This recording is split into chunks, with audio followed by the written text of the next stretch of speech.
that sort of forgiveness, I don't think many people have the capacity for that. I don't think I have the capacity for that. Like, I think it's one thing to do, you know, to spend your life doing the work to forgive what this man and those soldiers did to you personally, but it's also what they did to hundreds and hundreds of other innocent men, to your friends who were murdered, who were buried in, you know, unmarked graves. Like, it's, I think maybe that's what moved me so much at the end, was I just found the capacity for forgiveness astounding. And I think I wouldn't have been so moved if it wasn't a true story. Same reasons as you're saying, but I think not because I'm like, oh, it's so sad that this event happened. Obviously it is, it's completely tragic, but I think it just even more moved me that I was like, I actually can't believe. And that, you know, Patty was standing there as they were having this exchange. I just think I would have flown at that man and torn his eyes out. Do you know what I mean? Like, it was so, I thought it was so powerful. I agree. I think Hiro's performance was incredible in it, for sure. But I think the young Takeshi also was fantastic. I think he played it really well between being, like, coming across as, like, soulless and evil. And then at points you're like, does he know? Like, does he know that Colin Firth is absolutely telling the truth? Like, logic dictates what he's saying is completely the truth, and yet he's still, like, is he truthfully translating right now to the other soldiers what he's saying? Like, and that's a brilliant thing the film does as well, I think, is that they doesn't give you subtitles. Yeah, I thought that was really good as well. But so it's the combination of those two things, and then also every now and again there's like a flicker of when you're in older Takeshi Nagase's flashback, you're kind of seeing the side of him that is actually just a very, very young man who is very, very afraid, potentially, of his own army and what they would do to him if he doesn't conform. And, you know, like, I thought there were a lot of subtleties like that in the film that were very good.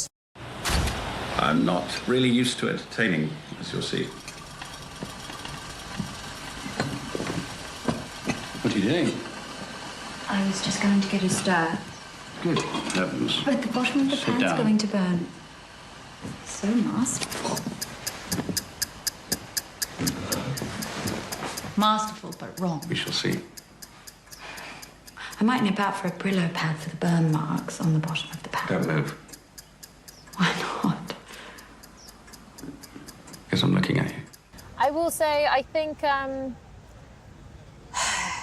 and don't get me wrong, because this would have been a very different film, and I don't think it's the film that I want it to be, but I think would maybe one of the reasons why it was, like, kind of hard to connect with, for the cinematography for this, had it been maybe a little bit more frenetic or a bit more gritty or a bit more, like, it was all very sort of, a lot of it was just on sticks. A lot of it, do you know what I mean? Like, a lot of it was sort of made to look very, not pleasing to the eye, obviously, because we're watching someone be tortured a lot of the time, but, like, it was very aesthetically framed. And maybe if it was a bit more, like, guerrilla style, it would have been a bit more, like, It's hard to know, really, isn't it? Because I think sometimes that kind of camera work can really work for a film. I'm thinking of something like, you know, if you think of Paul Greengrass's films like Captain Phillips or United 93, where, especially with United 93, where it feels like you are on that plane and they have put you there, and it feels like a documentary crew is basically there. Then for that kind of film, it really works because there's a claustrophobia to it. I think with this, it's tricky to know whether that would have been a better choice, because it would have been a very different. It would have been a very right? different film, but I think there is also something to be said for,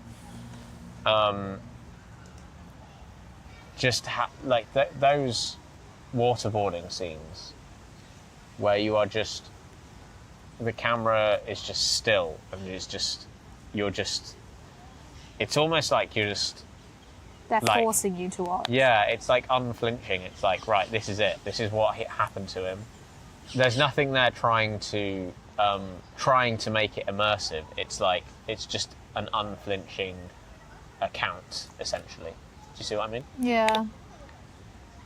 And it's hard to know which would be better, you know, without seeing the other version. Yeah, I mean, actually, I said I don't know if that would have been the film that I want, but as we're talking about it, I think maybe having two different styles in the film could have worked quite well. Yeah. Especially like when older Eric is having his sort of PTSD flashbacks and moments, like when he goes to stab the bailiff, when he is screaming on the floor on his honeymoon night, like maybe going handheld. Do you know what I mean? Like maybe just something a bit more edgy could have really suited that moment, and then we could have used the same ones for the flashbacks back to World War II. Just to kind of link them, because it's the fragmentation of his mind, I'm thinking.